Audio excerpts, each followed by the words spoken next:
We're in the refreshed Volkswagen Atlas Cross. Oh, it has so many names. That was random. Yeah. That's probably because I said Volkswagen.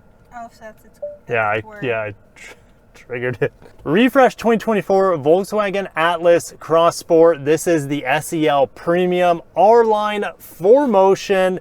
I think I finally got that after my 7th take. We're gonna review it today. This one comes in around $53,000. Should you be getting this one or should you be getting a different trim level for this refreshed Atlas? Let's get into it. Now this year, what they changed under the hood is they got rid of the V6. We still have an 8-speed automatic. We have a 2-liter turbo, 269 horsepower, about 273 pound-feet of torque. I'm seeing about 18 to 20 miles per gallon driving in the city. 0 to 60, I'll go ahead and play that for you guys.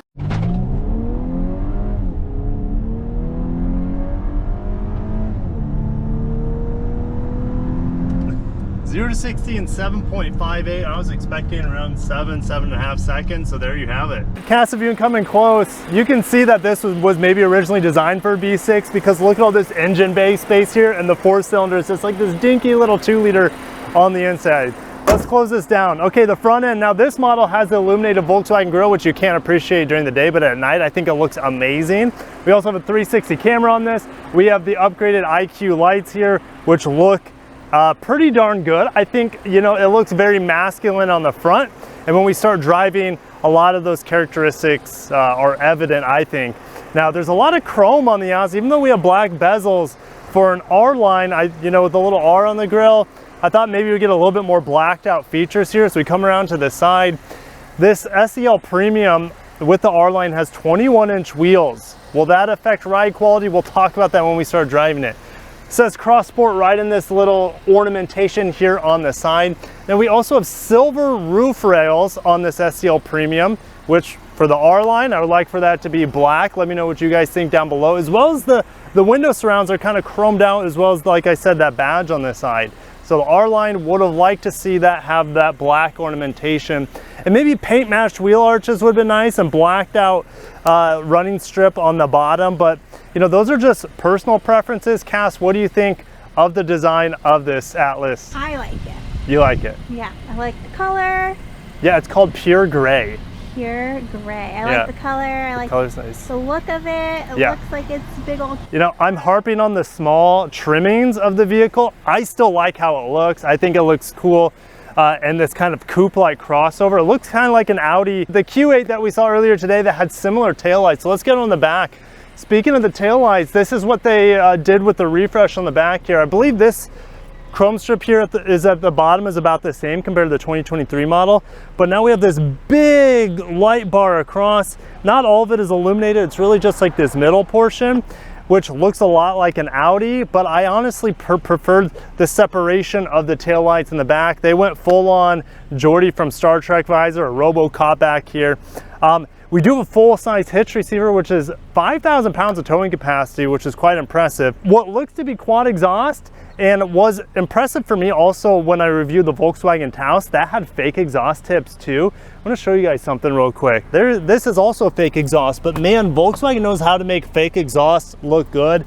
Unlike the full-size Atlas, this only has 2 rows of seats, which gives us an insane amount of cargo space. Like, yeah, I hit my head a little bit, but the amount of space back here is absolutely insane. There is a spare tire on here with a subwoofer, and I picked up like 7 big water jugs yesterday for our little cooler at the house, as well as full groceries, and this wasn't even half full. So yeah, you can fit an enormous amount of space without even having to fold down the seats, which they do fold down. All right, we have the automatic lift gate, which doesn't give us a beep. I almost got my head smacked the other day because I'm so used to hearing a beep. You press that thing, it comes down immediately with no warning. All right, something that I like for having a bunch of kids is that we have smart access doors on all the doors, and I believe that's a standard feature as well on even the base trim level. So let's go ahead and get in the back seat here. We do have window shades, which is nice for the littles in the back. You see the Harman Kardon sound system. We have this nice perforated leather-like trimming here. I like this black and white interior, which you're not going to get a real good idea of with the car seats in here, but the kids have so much space in here, so much leg room. I could fit back there, and you can also recline these seats. This also comes with the panoramic sunroof, which brings in a ton of extra light. We have heated outboard seats here, 2 huge vents for cooling the back. We have a household 115 volt plug in there, as well as 2 USB-Cs down there at the bottom, mat pockets on both sides of these leather wrapped chairs. This SEL Premium, like I said, comes with a nice leather wrapped interior. Cass, what do you think of this white black contrast that we have going on? I like the interior. I think it's pretty futuristic to match the outside of the car. Yeah, I think it matches well with the design aspect, and you saw the LED illumination built into the dash, yes, which is pretty cool, and it's customizable. You can just slide your hand on the screen and customize not only the color of the ambient lighting in here, which is also on the back doors, but it customizes the colors on both of these screens. We have a 12-inch screen here, and we also have a 10-inch smaller digital MID behind the steering wheel. All right, yeah, I like the interior from a design perspective, from a pleasing to the eye perspective. Yes. But when you have to live with it, it gets a bit difficult because where's the volume? There's no volume knob. Yes, I can, you know, smash my finger on the volume on the steering wheel, or, you know, play with this, which is touch capacity. I don't even know. I can't change the volume or the climate control, essentially, because that's touch capacitive as well, without taking my eyes off the road, because there's no buttons for me to feel. There are little indentations here, but that's not enough. I need a lot more. And that's the thing for the refresh. There were climate control knobs down here. There was a volume knob and a tuning knob, and they got rid of all the traditional functionality that if it's not broke, don't fix it. And they went, okay, well, this is prettier to look at, and this is what they settled with. And it's unfortunate because it's like an instant skip for me. But it is what it is. I know there's some people out there that wouldn't mind it, but man, you do have to make a lot of compromises. Like if I want to change the climate control, I got to get out of my Android Auto or press this climate button here, which pulls it up. Now it can do smart climate, which why am I going to read these different things? And you know, none of that makes sense to me. So I go to classic climate, and I pretty much just have to keep it on auto all the time, because I don't have, you know, if it's not, then I have to manually do the fan control, which if I had a knob here, would be easy to do. Right. But I don't. And so I pretty much have to keep it on auto and use the cool and lower it to increase the fan speed, or press the red for decreasing fan speed, which works, but it's just not ideal. We do have ventilated and heated seats in here, and I can't use it, well, there's no dedicated buttons for that. So I have to get into the touchscreen menu to turn on my ventilated seats, which is kind of a bummer, but they do work well, I'll give them that. Okay. Now, standard across all models, regardless of how much you're paying for this thing, you get heated and ventilated seats, which is nice. You also get a heated steering wheel, which I believe is standard too. And luckily, Volkswagen has put it as a true button up here. And I, you know, as much as I want to harp on Volkswagen for changing all this to touch capacitive, it's not good. They at least kept real physical buttons here on the steering wheel, which I've driven like the ID4 and other Volkswagen models. These become touch capacitive too, and just becomes a hair pulling experience. But luckily, they've kept traditional buttons here on the steering wheel. Design over function. Absolutely, yeah. They think, well, and also like tech over function. They think by, you know, I think these automakers can save money by doing everything through software. Look at Tesla. Everything's done through software, and people just kind of accept it because, hey, I'm in a Tesla. Like it does a lot of other things really, really well, and I can, you know, but the thing is, this is not Tesla quality software either. It falls far short of the intuitiveness of what Tesla offers in their touchscreen. As I came to a stop here, the brakes are really good in here. I love bringing this big honking vehicle to a stop. And now that I'm done talking about the interior, I love it from an aesthetics point of view, hate it from a functionality point of view. Like my perspective here, and this is something you like as a mom, you like having big vehicles to make you feel safe. Yes. This thing feels enormous. It feels like a body on frame tank. It feels like Tahoe size. You sit up super high.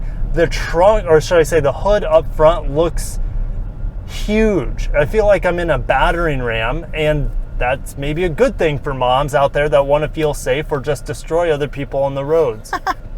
The throttle here, this turbo, I like the turbo. The more I drive it, the more I enjoy it.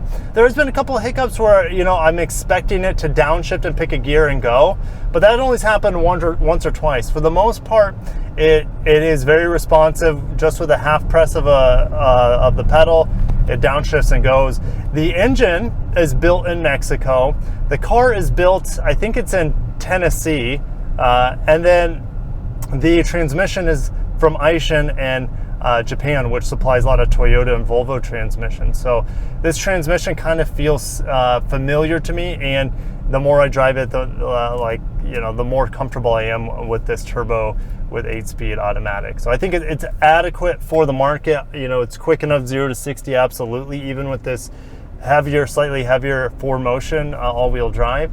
But Cass, anything else you want to say about this vehicle before we head in the office and talk about the buying guide? Sure. I mean, if I was a mom of 2, I think it's a nice car. Yeah. Doors are pretty heavy, but I like the heavy doors.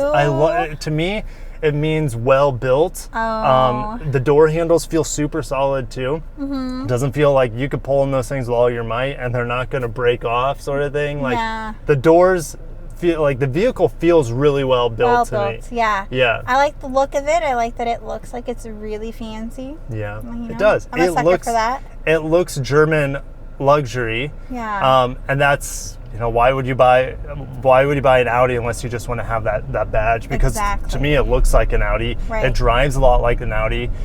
You know, it's not. There's more road noise in here than any Audi. Yeah, it's not nearly as smooth. But the suspension is good. I would say average. You know, if not a little bit better than most, because it handles quite well. It's just that with these 21-inch wheels, we do feel some things from the road. Right. Yeah, like, so it's not maybe Audi in terms of the fine tuning and the sophistication at the, you know, the NVH levels that they maybe provide, right? Yeah, but man, it's got the build quality and design, I feel like, of an Audi, absolutely. Mm-hmm. So great points. Anything else? I like the color. I know you were like, it's just gray, but I think it's an interesting gray. It is an interesting with the Audi theme. I think it looks better than this dark gray Audi convertible in front of us. There you go. I think it's a nice color. But yeah, like you said, you would recommend this for smaller families. But this is the smaller Atlas, because you can get the normal Atlas, which has 3 rows, which costs about the same amount of money. Oh. So this is a design choice, right? Okay. You know, if you don't need that 3rd row, then you'd rather have the space. Yeah, you get the space, and that reminds me when I was selling Lexus vehicles. You could have the RX 350 or the 350L, which had a 3rd row of seats, but no one used that 3rd row. They just folded down the seats to get that more cargo space. Right. So I feel like that's what's going on here.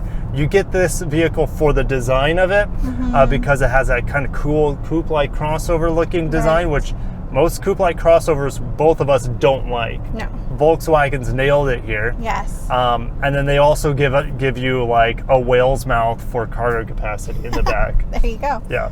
Yeah.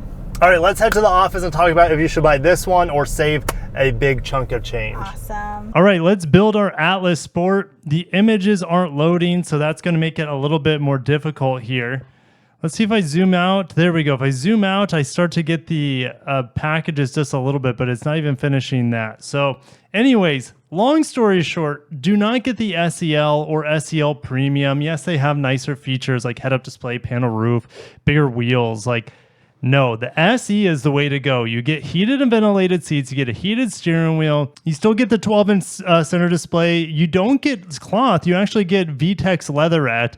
Yeah, you have smaller wheels, but I'm telling you, the smaller wheels are going to make for a better ride here. We still have the 5-door keyless access, which I think is a great feature for families, absolutely, as we go into those back doors a lot to open the doors for the kids. All right, the SE grade, guys, the base grade is absolutely the way to go. I don't think I would spend much more than $40,000 for the Crossword, because there are just so many detractions with the ergonomics and the human interface. Like, no knobs, it's all touch capacitive or through touchscreen. It's going to give you a gray hair or two if you are used to traditional controls, which 99% of people are. So yeah, base grade, save a little bit of money, but also get a ton of features. $37,000 is what I'm seeing. And these are front wheel drive models down here in Florida. So that's why we see a little bit more of a price cut. We're starting to see $1,300 price drops here from original MSRP. This one's about $1,300 as well. So yeah, they're out there. This is the best way to get it. I think it still looks good. I wouldn't be able to tell the difference on the outside between this and the more expensive trim that we had. The only thing that really tells the difference is the smaller wheels. And like I said, that's not a bad thing because it'll improve ride quality. It'll reduce road noise as well, which I had an issue with here with the 21-inch wheels. I think there are a lot of other options out there in the market that are better than the Cross Sport that have traditional controls that are not going to make you want to pull your hair out. But if you can get a Cross Sport under $40,000, it's a good buy for what you're getting. You get cool looks, you get great features at an entry-level price point, and insane amounts of cargo space and passenger room as well. Thank you guys for watching. Catch you in the next one. Have a great one, and peace.